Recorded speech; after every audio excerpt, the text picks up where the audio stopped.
सभी को थैंक जय यू। मसीह की। और शैलेंद्र भाई को स्पेशल थैंक्स। जाना पहचाना आवाज जब सुना तो फोटो असेंबली के कई बार में याद आए। या, आपको और गाना गाना चाहिए brother. Thank you brother, thank you. पता नहीं, लगभग 6 से 7 साल में फोटो असेंबली में थे और मिलकर प्रभु का सेवा करने का काफी मौका मिला। और वो आवाज बहुत यादों को वापस लाए। या मेरे को एक्चुअली नेट नेट का कुछ इशू था, मैं काफी टाइम से कोशिश कर रही थी, लेकिन शायद मेरा मोबाइल से अभी कनेक्ट हुआ है, मेरा वाईफाई में कुछ प्रॉब्लम चल रहा है। आप लोग सभी के प्रार्थना के लिए और एक बार मैं धन्यवाद करना चाहता हूँ। भाई धीरे धीरे फिजियोथेरेपी वगैरह कर रहा है। खाट में ही है अभी तक, वो खाट के बाहर तो नहीं आया, लेकिन काफी इम्प्रूवमेंट है। आप लोगों के लगातार प्रार्थना के लिए मैं विनती करता हूँ। पिछली बार जो बातों को हमने देखा, कुछ खास बातों को हमने देखा। सबसे पहले हमने देखा कि जो तुमने मुझे दिया है, जब प्रभु यूहन्ना 17वां अध्याय में कहता है, वो खास कर उनके 12 चेले थे, और उन 12 चेलों को मैंने अब तक रखा तुम्हारे नाम से, आपके नाम से। ऐसा प्रार्थना प्रभु यीशु मसीह करता है कर मैंने बताया। और उसका एक सबूत यह था कि यूहन्ना 18 में फिर उस वचन को लेकर यूहन्ना बताते हैं, उसने अपने दिए हुए बेड़ों में से मैंने एक अब तक रखा तुम्हारे नाम। या एक भी नहीं खोया। और इस तरीके से बताया, और एक भी नहीं खोया कर जब यूहन्ना 18 में बताया, उधर तो एकदम स्पष्ट हो जाता है कि वो शारीरिक तौर से उनको नहीं खोया, वो बचा कर रखा। तो वो जो लोग यीशु मसीह को गिरफ्तार करने के लिए आए, उनके हाथों से बचाया, वो शब्द उधर एकदम स्पष्ट रूप से बताते। और फिर अगर आप यूहन्ना 17 को दोबारा पढ़ोगे, उधर ये भी लिखा है, मैं इनको दुनिया में भेजता हूं। तो चुने हुए लोगों को दुनिया में भेजता हूं उस रूप से नहीं, मतलब इन चेलों को मैं दुनिया में भेजता हूं।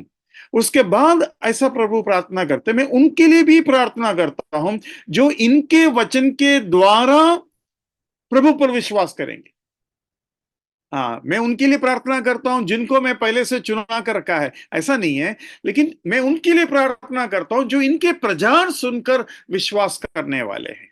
तो वो जो चुने हुए लोग था, वो खास कर उस पृष्ठभूमि में चेले लोग थे कर हमको समझ में आया। अभी पिता के हाथ में जो लोग थे, मतलब जो पुराना नियम के विश्वासी लोग हैं, वो परमेश्वर के हाथ में इसलिए है क्योंकि वो परमेश्वर के ऊपर विश्वास कर रहा था, यहोवा या पिता के ऊपर विश्वास कर रहा था।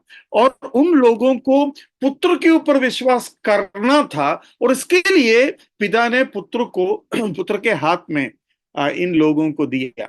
और इनके विश्वास पहले से पिता में है कर सबूत देने वाले कई बातें आपको सुसमाचार में मिलेंगी। जैसे कि नतनिएल एक बहुत बड़ा भक्त था, निकोदिमोस एक बहुत बड़ा भक्त था, पौलुस एक भक्त था। वो सच है कि वो कलीसिया के विरोध काम कर रहे थे, लेकिन वो भक्त जरूर था। वो पूरे तरीके से परमेश्वर का सेवा कर रहा था, यीशु मसीह के पीछे जाने वाले लोगों का गिरफ्तार और हत्या कर ऐसे ही उसका सोच था।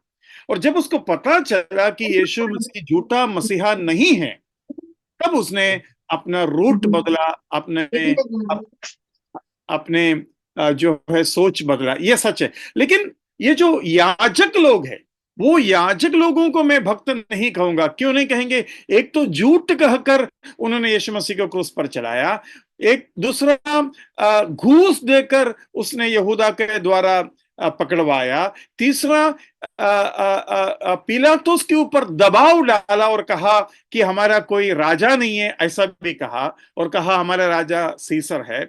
तो ये सब अभक्त लोगों का तरीका है। और उसके बाद हम ये भी देखा कि वो बरबास को चुना, ये भी एक अभक्त तरीका है। उसके बाद हम देखते हैं कि चेले लोग माफ करना, सिपाही लोग जब जी उठने के बाद डर के मारे भाग भाग कर उनको आकर कहा कि वो सचमुच में जी उठा, तब उन्होंने फिर उनको घूस दिया। और ये भी एक अभक्त तरीका है। मतलब भक्ति के द्वारा गलती भी होता है, जैसे कि शाऊल को हुआ, लेकिन परमेश्वर ने उसको मदद की। बाकी लोगों को परमेश्वर ने दर्शन नहीं दी, जबकि शाऊल को दर्शन दी और उसको समझाया, क्योंकि शाऊल जो कर रहा था भक्ति सचमुच के भक्ति की वजह से कर रहे।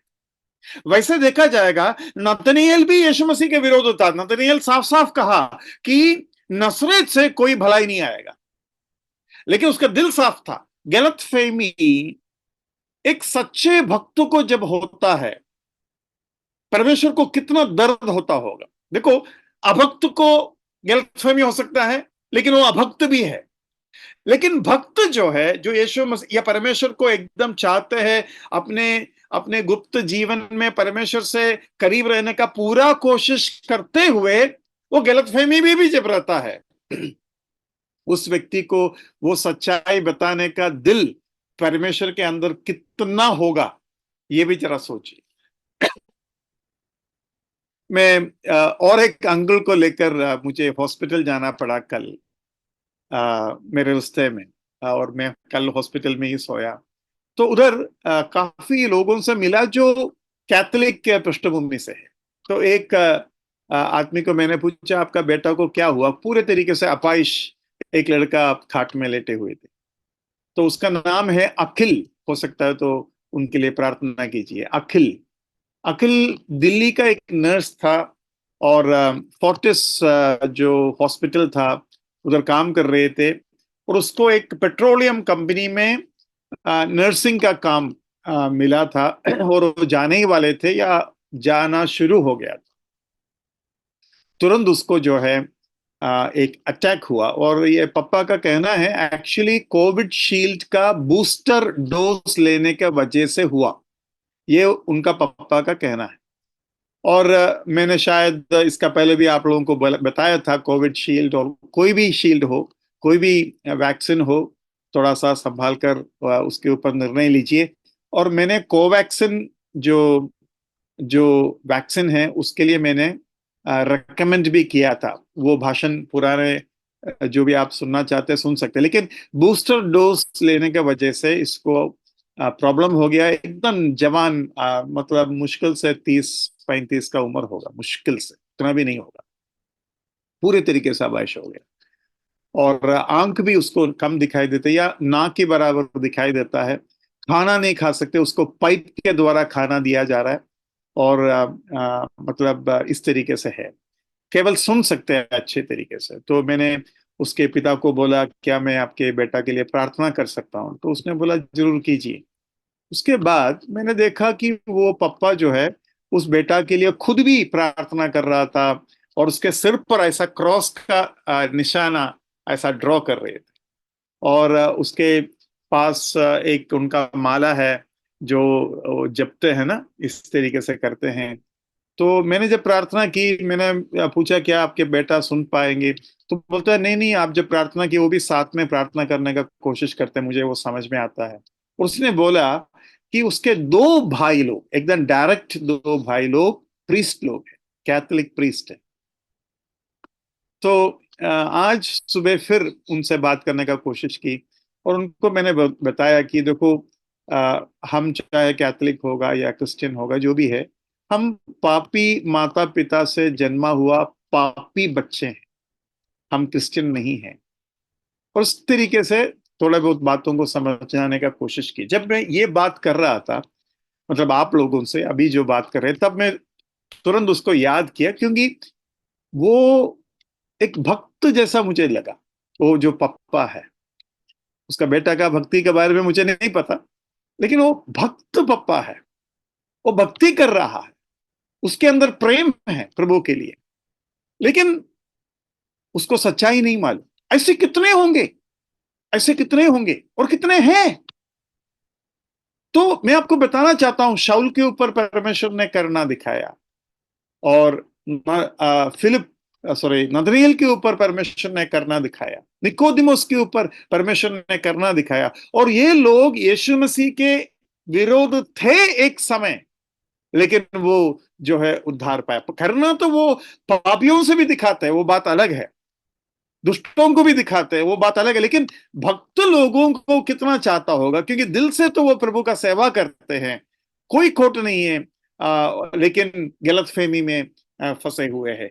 तो मैं ये बताने का कोशिश कर रहा था कि परमेश्वर पिता ने ऐसे लोगों को पुत्र के हाथ में सौंप दिया ताकि वो पुत्र के परवरिश में, पुत्र के सिक्योरिटी के गारंटी में वो कुछ साल रह सके, और उसके द्वारा विश्वास करने का मौका भी उन्हें जो है मिल सके। ये था पिछली बार जो हमने मनन की। उसके साथ साथ हमने और एक चीज मनन की कि जैसे 18वां अध्याय में चेले लोगों का जान, शारीरिक जान बचाने का कोशिश कर रहा था, वैसे ही हम प्रकाशित वाक्य में भी देखता है परमेश्वर बहुत से कष्ट का अनुमति जरूर देता है, दुष्ट लोग, बहुत लोग मर जाता है, लेकिन परमेश्वर के तरफ से उनको उनको सुसमाचार सुनाने का कोशिश, और परमेश्वर के तरफ से उनको जल्दी नहीं मरने का कोशिश। देखो, तारों का तारे गिर रहा है, वोल्केनो हो रहा है, अर्थक्वेक हो रहा है, परमेश्वर एक ही झटकी में सभी को मार सकता था, लेकिन इतना सब विपत्ति होने के बाद 7 क्या बोलते हैं, मोहर खोला, 7 तुरही बचा, फिर भी दुनिया खत्म नहीं हुआ। क्यों नहीं हुआ भाई? क्या बात है? अरे बात तो साफ है, परमेश्वर मारना ही नहीं चाहते। परमेश्वर हल्ला मचा रहा है, हंगामा मचा रहा है, परमेश्वर डरा रहा है, लेकिन लेकिन फिर भी लोग जिंदा है। क्यों? परमेश्वर मार नहीं पा रहा है क्या? मुझे याद आया, यीशु मसीह मंदिर में 2 बार ऐसा करते हुए हम देखते हैं। मंदिर में गया, मंदिर का शुद्धिकरण किया, उसने कोड़ा बनाया, कोड़ा से उसने क्या किया आप बताइए? मंदिर के शुद्धिकरण में प्रभु यीशु मसीह ने कोड़ा से, या क्या बोलते हैं, विप, जो इंग्लिश में बोलते हैं, विप से क्या किया? मारा, तोड़ा, क्या बोलते हैं, भगाया, क्या किया उसने विप से, वो उस कोड़ा से?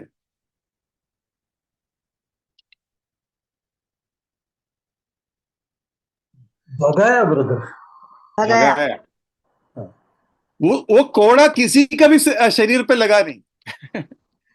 मार रहा है, दबा का मार रहा है, दबा का कोड़ा से ऐसा ऐसा सब कर रहा है, लेकिन प्रभु यीशु मसीह इस चीज को संभालते हुए किया कि एक को भी ना लगे, एक को भी ना लगे। और उसने पैसे वालों का मेज गिरा दिया, ऐसे बहुत कुछ की, लेकिन कबूतर बेचने वाले को बोला ये इसको लेके जाओ। क्योंकि 2 कारण है उसका। एक, पैसा गिरेगा तो पैसा उठा सकते हैं, पैसा भाग नहीं जाएगा, लेकिन कबूतर को अगर उड़ा देगा तो कबूतर पूरा उड़ जाएंगे। प्रभु वो भी नहीं चाहा। उसका और एक चक्कर है, कबूतर खरीदने वाले लोग गरीब लोग रहता है, तो बेचने वाले भी गरीब रहता है। और गरीबों के लिए, जैसे यीशु मसीह के माता पिता जब आए, वो कबूतर को दिया क्योंकि वो गरीब थे। तो गरीबों का भी उसने उधर ध्यान दिया, भाई इसको लेके जाओ, मतलब मैं कबूतर का वो चिड़ियाघर को तोड़ ले रहा हूं, उसके वो संभाला। जब ये मैं सोच रहा था, मनन कर रहा था, मुझे एक चीज याद आया। मुझे एक ट्रेन पकड़ना था और मैंने एक टैक्सी वालों को बुलाया, ट्रेन या फ्लाइट ऐसा कुछ था। तो टैक्सी वाले को बुलाया, बोला मुझे जल्दी पहुंचाओ, मेरा गाड़ी जाने वाला है। तो इसमें ठीक है साहब, आप बैठ जाइए, मैं आपको एकदम पहुंचा देगा। मैं देख रहा हूं ये आदमी बेकार में हॉर्न बजा रहा है, लेकिन स्पीड नहीं बढ़ा रहा है। ऐसा लगेगा ऐसा गाड़ी चला रहा है, ऐसा गाड़ी चला रहा है, लेकिन जहां स्पीड बढ़ाना चाहिए उधर स्लो ही जा रहा है, लेकिन हॉर्न बजा रहा है, उधर कोई आगे है ही नहीं। मतलब ये मेरे सामने ऐसा दिखा रहा था कि मैं बहुत कुछ कर रहा हूं ताकि मैं आपको समय पर पहुंचाऊं, लेकिन मैं भी तो गाड़ी चलाने वाला आदमी, मुझे मालूम है कहाँ क्या करना चाहिए। ये मुझे दिखा रहा है, जब मतलब गाड़ी नहीं चलाएगा ना, जिसको जिसको नहीं चलाना आता उसको लगेगा अरे बाप रे देख क्या कर रहा है। लेकिन कुछ नहीं कर रहा है। तो यीशु मसीह भी इस मंदिर के शुद्धिकरण में इस कोड़ा को बनाए, उसने खुद कोड़ा को बनाया करके लिखा है। लेकिन 2 बार शुद्धिकरण का काम यीशु मसीह करते हुए देखते हैं, लेकिन एक को भी लगा नहीं। मैं सोच रहा था, दाऊद के लोग अबशालोम के लोगों के साथ भयंकर युद्ध कर रहा था, और अबशालोम देख रहा है, यार कोई भी मुझे मार नहीं पा रहा है और मैं मार पा रहा हूं। इसका सीक्रेट अबशालोम को नहीं पता। आप बताइए क्या है सीक्रेट?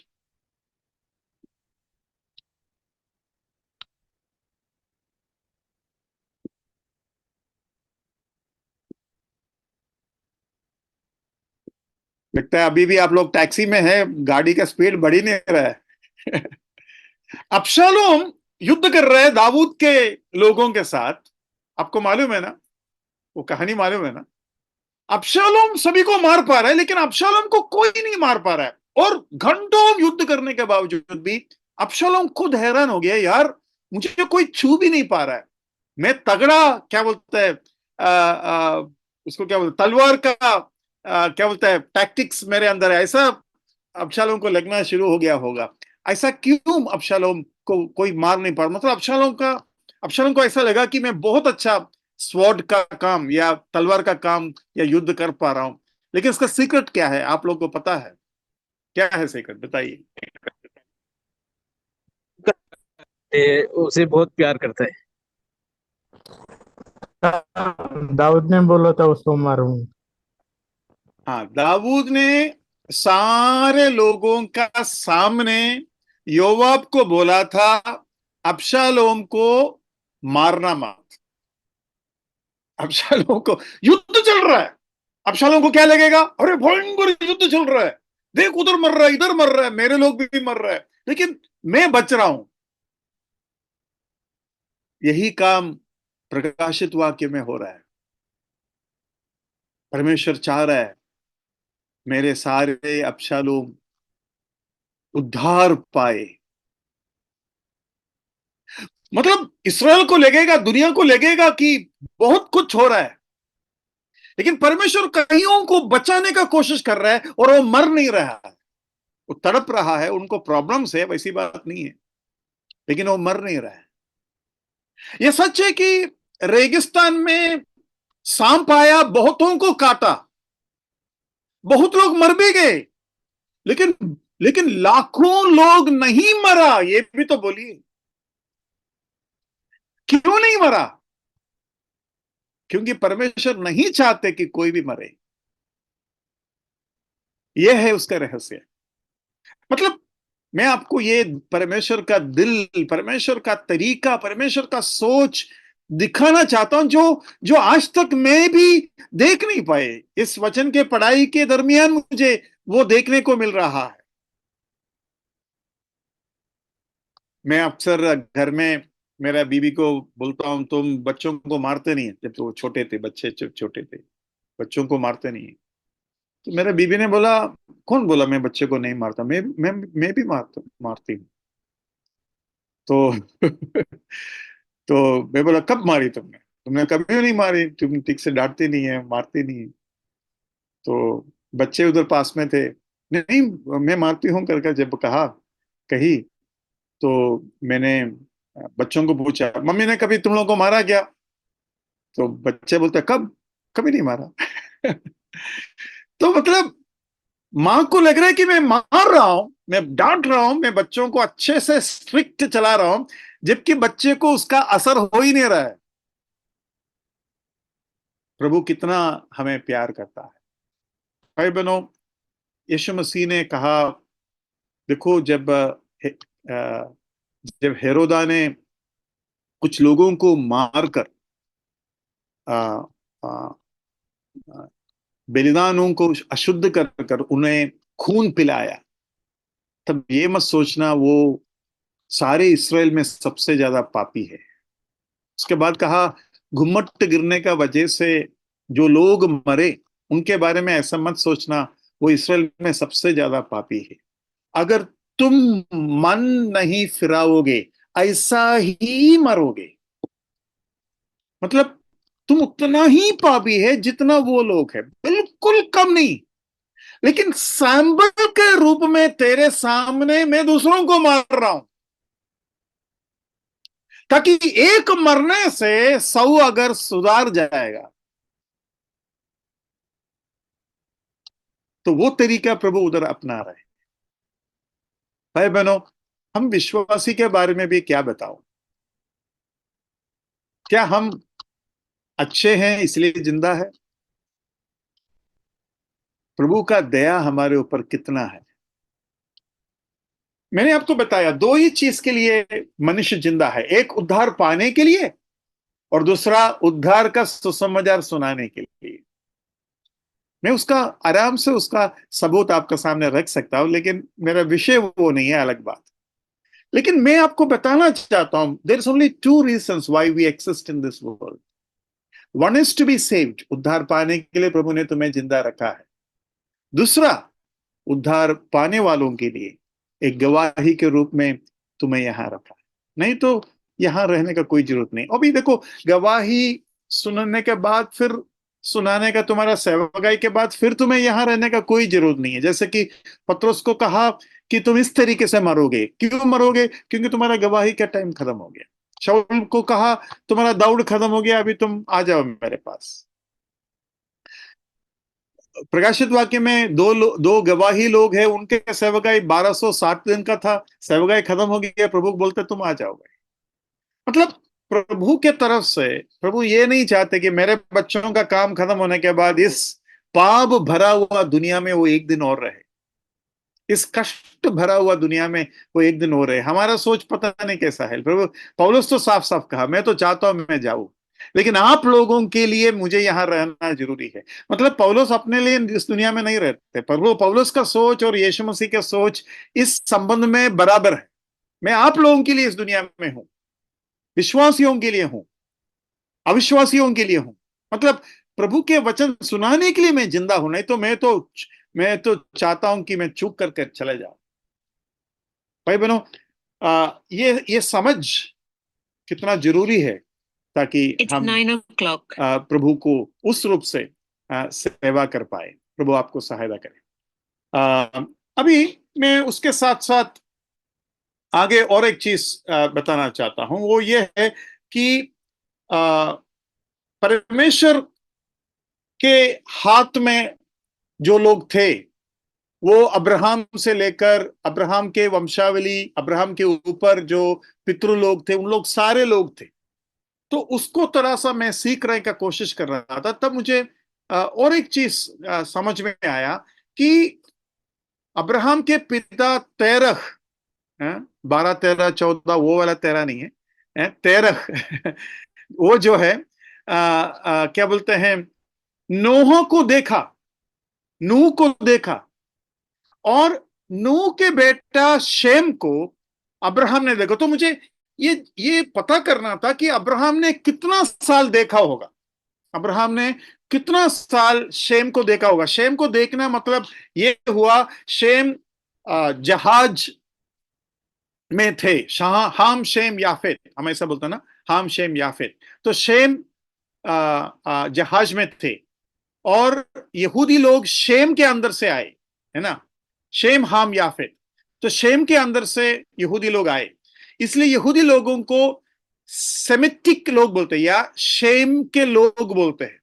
इसलिए एंटी सेमिटिज्म आया। एंटी सेमिटिज्म मतलब शेम का विरोध में, शेम का बच्चे का विरोध में, या शेम हाम याफेत में, हाम और याफेत जो है शेम के बच्चे के विरोध में है। हाम और याफेत के बच्चे शेम के बच्चे के विरोध में है, मतलब सारे दुनिया शेम के बच्चे के विरोध में है।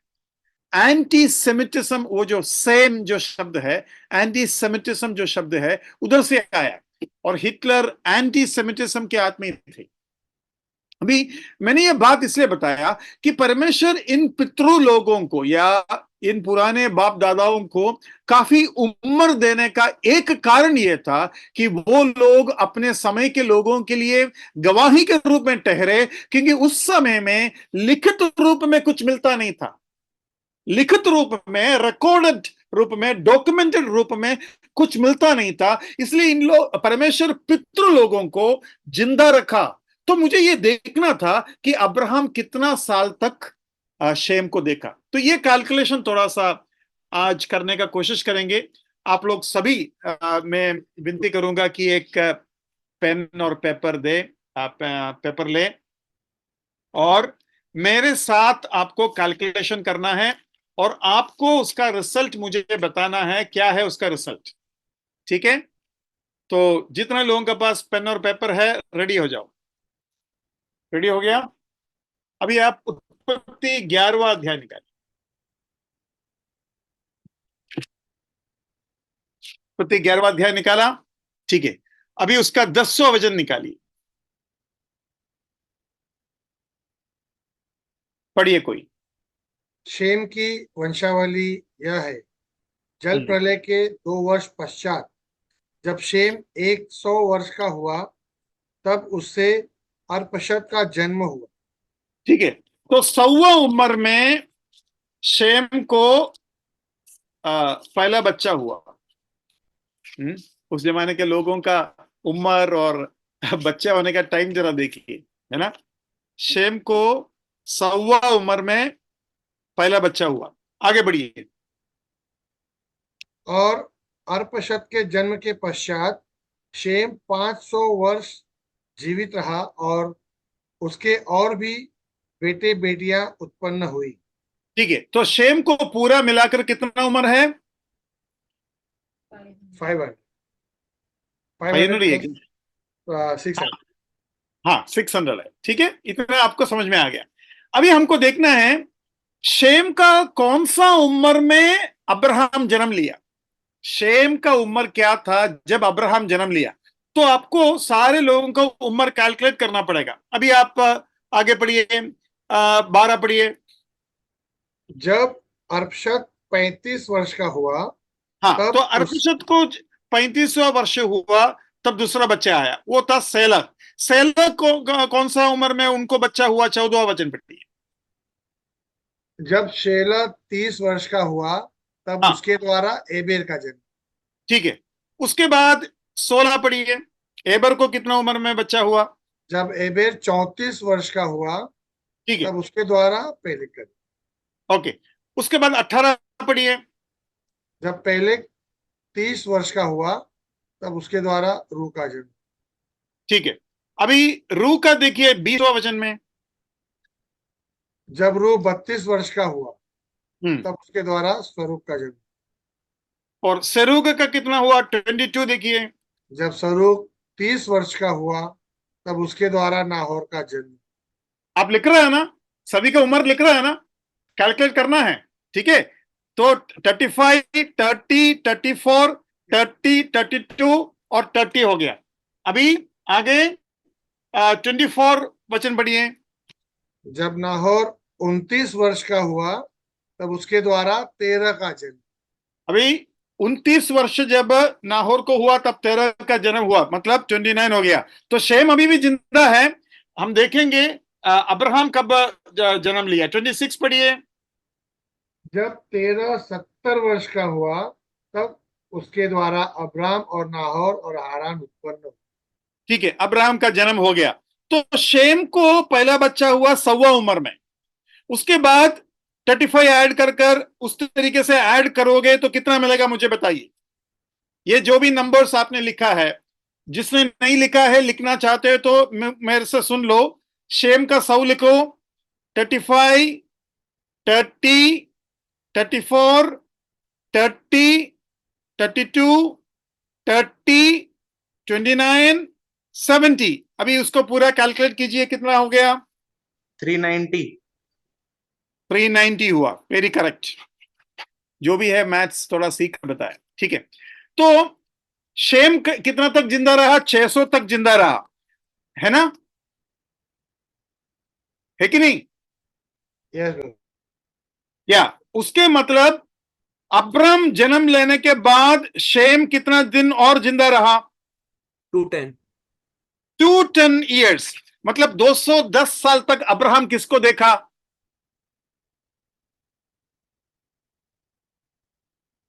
हाँ बताइए। शेम को। सेम शेम को देखा, लेकिन 210 साल अब्राहम जिंदा नहीं रहा, वो बात अलग है। लेकिन मैं आपको बताना चाहता हूं परमेश्वर इस उम्र तक इन बाप दादाओं को क्यों रखा? ताकि अभी देखो अब्राहम को सीधा सीधा पता है नूह कौन है, नूह का जहाज क्या है, शेम कौन है, जहाज में क्या हुआ, परमेश्वर ने क्या बात की, परमेश्वर कौन है, सब कुछ अब्राहम को पता है। मतलब पुराना नियम में शुरुआती समय पर बाप दादाओं को लंबा उम्र देने का एक कारण यह था कि उनके पीढ़ियों को परमेश्वर के बारे में डायरेक्ट विटनेस दे। मैंने परमेश्वर को देखा, मैंने जहाज चढ़ा, मेरे से परमेश्वर बात की, मैं एदन के बगीचा में था, आदम और हवा बोलेंगी, है ना, काइन और हाबिल जो भी है, इस तरीके से आकर अब्राहम के समय तक ये सा। लेकिन अब्राहम के समय से लेकर लिखित शुरू हो गया। जब लिखित शुरू हो गया लोगों का उम्र भी कम होने लगा, क्योंकि उनके पास अभी परमेश्वर के बारे में जानकारी प्राप्त करने के लिए लिखित चीजें मिलना शुरू हो गया। मतलब पहला कुरिन्थी 13 में उसके बराबर एक वचन आपको मिलेगा। ये एक बहुत ही उत्तम कनेक्शन है। पहला कुरिन्थी 13 में आइए, पहला कुरिन्थी 13 उसका 8वां पद पढ़िए। प्रेम कभी टलता नहीं, भविष्यवाणियां हो तो समाप्त हो जाएंगी, भाषाएं हो तो जाती रहेंगी, ज्ञान हो तो मिट जाएगा। अभी यहां लिखा है भाषाएं हो तो मिट जाएंगी। आगे पढ़िए 9 और 10। क्योंकि हमारा ज्ञान अधूरा है और हमारी भविष्यवाणी अधूरी, परंतु जब सर्वसिद्ध आएगा तो अधूरा मिट जाएगा। अधूरा मिट जाएगा। मतलब यहां हम जो मीनिंग हम लाते हैं वो ये है, अन्य भाषा, ज्ञान और भविष्यवाणी, ये तीनों एक ही काम कर रहा था। क्या था काम? परमेश्वर का बातों को लोगों को समझाए, ज्ञान के द्वारा, अन्य भाषा के द्वारा और भविष्यवाणी के द्वारा, यही काम चल रहा था। मतलब जो वचन काम कर रहा है आज, वही काम ये तीनों वरदान कर रहे थे। लेकिन इन वरदानों के बारे में लिखा वो मिट जाएगा, वो रुक जाएगा। और कब रुकेंगे? जब सर्वसिद्ध आएगा। मतलब सही तरीका जब आएगा या वचन जब आएंगे तब रुक जाएगा। मैं ये बता रहा हूं पुराना नियम में भी ऐसा ही बात हुआ। पुराने बाप दादाओं का उम्र परमेश्वर बढ़ाते रहा और वो डायरेक्टली बोलते रहे कि मैंने प्रभु को देखा है, मैंने एदन का बगीचा को देखा है, मैंने परमेश्वर से बातें सुना है, और मैंने जहाज में चढ़ा, और मेरे समय पर मेरे सामने परमेश्वर ने वो क्या बोलते हैं रेनबो, धनुष का जो वादा है, दावा है, परमेश्वर ने किया।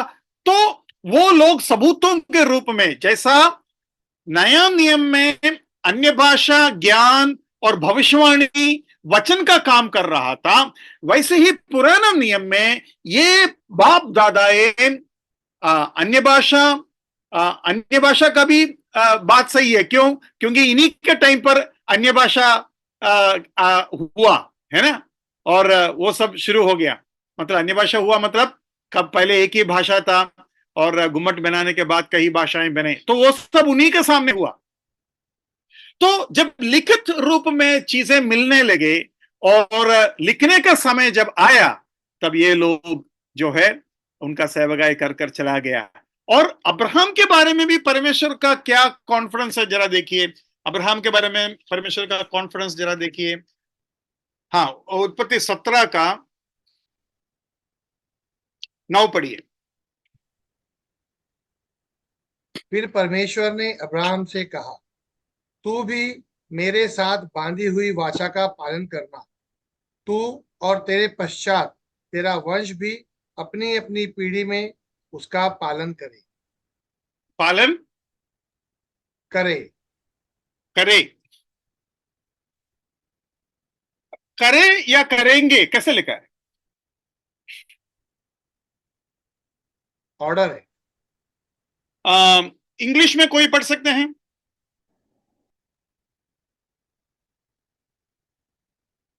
God said to Abraham, "You also must agree to keep the covenant with me, both you and your descendants in future generations." Okay, मैं उसको अभी तक करे या सॉरी करेंगे इस रूप से देख रहा था, लेकिन यहां हम अभी जब पढ़ा तो करे कर कर समझ में आ रहा है। लेकिन अब्राहम के बारे में परमेश्वर का यह चाहत है कि वो पीढ़ियों को बताने का काम पक्का करे, पीढ़ियों को परमेश्वर के तरीके से चलाने का काम पक्का करे। तो मैं आपको यह बताने का कोशिश कर रहा हूं कि पुराना नियम के बाप दादाओं को लंबा उम्र देने का यही कारण था कि वो पीढ़ियों को बता सके। लेकिन जब लिखित रूप में वचन आने लगा और वचन मिलने लगा या लिखने का सुविधा जब शुरू हो गया, तब से लेकर जो है उम्र भी कम होते हैं कर हम देख सकते हैं। और वही तरीका हम नया नियम में भी देख सकता है। और यहां हमने ये भी देखा कि परमेश्वर का तरीका यह है, एक आदमी को परमेश्वर जिंदा रखने का दो कारण है, एक उसका उद्धार हो जाए, दूसरा उसके द्वारा दूसरों को सुसमाचार सुन पाए। और हमारे मन में हमेशा यह विचार होना चाहिए कि हम अगर जिंदा है, इसी के लिए जिंदा है, और इसके लिए नहीं जिंदा कि हम सब अच्छे लोग हैं और हमें कुछ होगा नहीं। और प्रभु यीशु मसीह ये बात अपने समय के लोगों को बताते हैं, आप लोगों को जब सुरक्षा मिलता है और दूसरे लोगों को जब खतरा होता है तो कभी ऐसा नहीं सोचे। एक और वचन एक भाई ने टॉम जैकब ने सजेस्ट किया, वो भी हम देखेंगे, या वो वचन है, मैंने जो रेफरेंस निकाला वो नहीं था। 18 का 19 जरा जी के 18 का 19। क्योंकि मैं जानता हूं कि वह अपने पुत्रों और परिवार को जो उसके पीछे रह जाएंगे आज्ञा देगा कि वे यहोवा के मार्ग में अटल बने रहें और धर्म और न्याय करते रहें, ताकि जो कुछ यहोवा ने अब्राहम के विषय में कहा है उसे पूरा करें। Yeah, I have known him in order that he may command his children and his household after him, that they keep the way of the Lord to do righteousness and justice, that the Lord may bring to Abraham what he has spoken to him. मतलब Abraham के बारे में परमेश्वर का उम्मीद और परमेश्वर का कॉन्फिडेंस यही है कि अब्राहम अपने पीढ़ियों को सही रूप से रखेंगे। मैं सारे बुजुर्ग लोगों को बोलना चाहता हूं जो जिनके पास पोता पोतियां हैं, आप लोगों को परमेश्वर क्यों रखा है? आप लोगों को क्यों रखा है? शेम को क्यों रखा, मैंने आपको बताया। अब्राहम के बारे में परमेश्वर का क्या कॉन्फिडेंस है वो मैंने आपको बताया। अन्य भाषा को हटने के लिए जब कहा, अन्य भाषा और ज्ञान और भविष्यवक्ताओं को हटने के लिए परमेश्वर ने कब कहा, ये मैंने आपको बताया। अगर ऐसी बात है, परमेश्वर आपको एक दादा के रूप में, दादी के रूप में, या नाना या नानी के रूप में रखा है, तो क्या उम्मीद रखता होगा आपके बारे में? यही उम्मीद रखता है कि आप अपने परिवार के सारे लोगों के लिए प्रार्थना करें और उन सारे लोग आत्मिक रूप से चलते हैं कि नहीं उसको पक्का करें और उन्हें आत्मिक रूप से तैयार करें, और खास कर अपने पोता पोतियों को वचन के मार्ग में। मम्मी पापा तो बिजी रहेंगे, मम्मी चपाती और दाल बनाते बनाते, और पापा उसके लिए पैसा कमाते कमाते, है ना। लेकिन दादा दादी क्या कर रहा है ना, चाहे वो छुट्टियों का टाइम पर भी क्यों ना हो, साल में 1 महीना या 15 दिन भी क्यों ना हो, और उनके आत्मिक जो स्थिति के बारे में। मैं ऐसे कई दादा दादियों को या नाना नानियों को जानता हूं जो इसका चिंता करता है कि बच्चे का सोच क्या है, बच्चे कैसा सोचता है, बच्चे का विचार क्या है, बच्चे का फिलोसफी क्या है, बच्चे के अंदर क्या मन में है, क्या मन में बदलावट आ रहा है, कौन प्रभु से करीब है, कौन प्रभु से दूर है, कौन नाटक कर रहा है, कौन सचमुच में भक्त है। इसका सब समझ रखने वाले ग्रैंड पेरेंट्स, और उसको अपने जिम्मेवारी समझने वाला ग्रैंड पेरेंट्स। यस भाई बहनों, ये बहुत इंपॉर्टेंट है। परमेश्वर आप लोगों को मदद करे, आप लोगों के जीवन के मकसद घुटने में रहिए, क्योंकि आपके जीवन में प्रभु ने एक क्या बोलते हैं, शांत समय दिया है, जहां आप नौजवान लोगों के जैसे व्यस्त नहीं है और आप प्रार्थना में लड़ाई कर सकते हैं अपने परिवार के लिए। अगर ऐसा नाना नानी, ऐसा दादा दादी जिस घर में है जो घुटने में लड़ाई करेगा, तो मैं कहता हूं आपके परिवार प्रभु से दूर नहीं जाएंगे और शैतान जीत नहीं पाएंगे। जब तक, मैं ऐसा कहता हूं, मूसा अपने हाथ को ऊपर रखने के लिए पहाड़ के ऊपर है, तब तक इस्राएल के बच्चे जीत का अनुभव करेगा युद्ध करते वक्त। और जब अब मूसा का हाथ थक जाता था और मूसा हाथ को नीचे रखता था, तो तुरंत इस्राएल नीचे युद्ध में हारता था। ये कहानी आप लोगों को मालूम है ना? नहीं मालूम है तो उसको ढूंढ निकालिए और अपने बच्चों समेत बैठकर आज के पारिवारिक प्रार्थना में उसके बारे में जिक्र कीजिए। मतलब बच्चे युद्ध कर रहा है, संडे स्कूल जा रहा है, स्कूल में जा रहा है, कॉलेज जा रहा है, पढ़ाई कर रहा है, नौकरी ढूंढ रहा है, इंटरव्यू दे रहा है, टेस्ट दे रहा है, एंट्रेंस एग्जाम लिख रहा है और आत्मिक तरीके से बढ़ने का कोशिश कर रहा है। लेकिन उस लड़ाई का जीत का पीछे एक रहस्य है, वो छिपा हुआ मूसा जो पहाड़ों के ऊपर हाथ फैलाए हुए बैठे हैं, और उन हाथों को ऊपर रखने के लिए उसके साथ अहरोन और उनके दोस्त लोग थे। तो मतलब इस तरीके से आपको अपना तैयारी करना है। मुझे आज के वचन काफी, क्या बोलते हैं, प्रैक्टिकल लगा कि हम प्रभु जब चाहते, प्रभु मैं इनको आपके हाथ में सौंपता हूं, उनका सुरक्षा कीजिए ताकि उद्धार की तरफ वो आए, उनका सुरक्षा कीजिए ताकि शारीरिक रूप से वो बच जाए, मर ना जाए। लेकिन कैसा उनको संभालना चाहिए? ऐसा संभालना चाहिए ताकि वो प्रभु के करीब आवे। तो जिंदा भी रहना चाहिए, प्रभु का करीब भी होना चाहिए। ये दोनों चीज साथ साथ में होना जरूरी है। इसी तरीके से ग्रैंड पेरेंट्स प्रार्थना करना चाहिए, प्रभु मेरे बच्चे को बचाइए। ऑटो रिक्शा में चढ़ते, बस में चढ़ते हैं, ट्रेन में चढ़ते, प्रभु मेरे बच्चों को बचाइए। लेकिन क्यों? ताकि वो मरने से पहले उद्धार के अनुभव में आए, और उद्धार के अनुभव में आने के बाद कईयों के उद्धार का कारण बने। और वो सेवकाई जब पूरे तरीके से आप कर पाएंगे, आप शांति से अपना सेवकाई, अपना दौड़ खत्म कर सकते हैं। दुनिया देखेगा तो पता नहीं चलेगा ग्रैंड पेरेंट्स कितना दौड़ते हैं, लेकिन मैं आपको बताया, आपका दौड़ रहस्य होता है, आपका दौड़ सीक्रेट होता है। और मैं आपको बता दूं, तिमोथी के बारे में लिखा है, उसका माँ और उसके दादी माँ का विश्वास है ना, वो बात आपने ध्यान दिया होगा। एक वचन उसको पढ़ लीजिए, सेकंड तिमोथी चैप्टर 1 वर्स 5 में, जरा पढ़िए। मुझे तेरे उस निष्कपट विश्वास की सुधि आती है जो पहले तेरी नानी लोइस और तेरी माता यूनिके में था, और मुझे निश्चय है कि तुझमें भी है। हाँ, नानी और माँ में जो विश्वास था, मतलब वो विश्वास पहुंचा है। मैं आपको बता दूं, मेरा दादी और मेरी माँ के जो विश्वास है, वो सचमुच में उनके अंदर से मेरे अंदर दिया। उनका उसमें जो भूमिका है वो एकदम क्लियर कट है मेरे जीवन में, और वो किस तरीके से मेरे दिल के अंदर पहुंचा है मुझे अभी भी याद है। मैं दादी माँ के गोद में लेटे रहेंगे और माँ मुझे कहानियां सुनाते रहेंगे। मैं थोड़ा सा बड़ा हो गया तो केवल बाइबल नहीं, बाइबल के जो अलग अलग बुक्स है, बड़ा मतलब डिफिकल्ट बुक्स, भविष्यवाणियों का बुक्स मुझे पढ़ के सुनाता था, अच्छे से जोर से पढ़ के सुनाएंगे, और मैं सुन सुनकर सो जाते थे। मैंने आपको यह भी बताया था, मैं माँ के कोख में रहते हुए मेरी माँ किस तरीके से पूरा बाइबल पढ़कर मुझे सुनाया। तो मतलब ये जो काम है, यीशु मसीह बोलता है मैंने अब तक उनको संभाला। कैसा संभाला? शारीरिक रूप से संभाला, और उनको वचन देते रहे, वचन देते रहे, वचन देते रहा, और आज वो विश्वास में है। प्रभु मैं उन्हें तुम्हारे हाथ में सौंपता हूं, तुम्हारे हाथ में सौंपता हूं, और उसके बाद मैं तुम्हारे पास आ रहा हूं।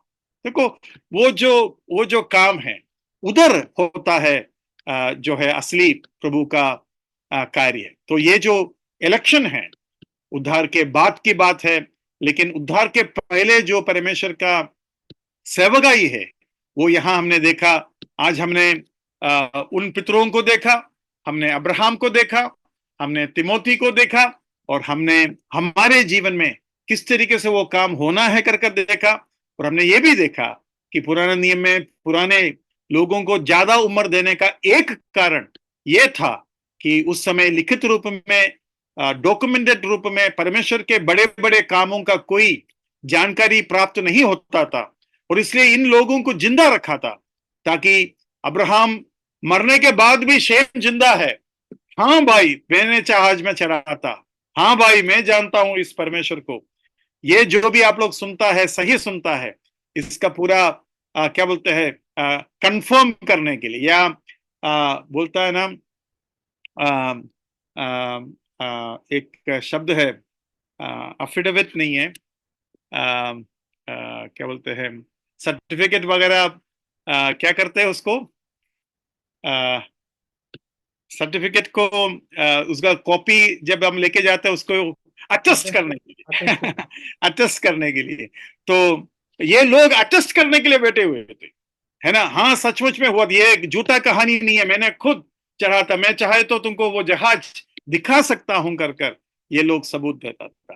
भाइयों बहनों, परमेश्वर आप लोगों को मदद करे, ये इसके लिए आप लोगों को रखा है, और इस कठिन उपदेश सीखने के बीच में आज के ये वचन आप लोगों के जीवन को बदल दे। आप लोग आगे के पीढ़ी के लिए आप लोगों का सोच कैसा होना चाहिए, इस बात को समझे। प्रभु के नाम की महिमा।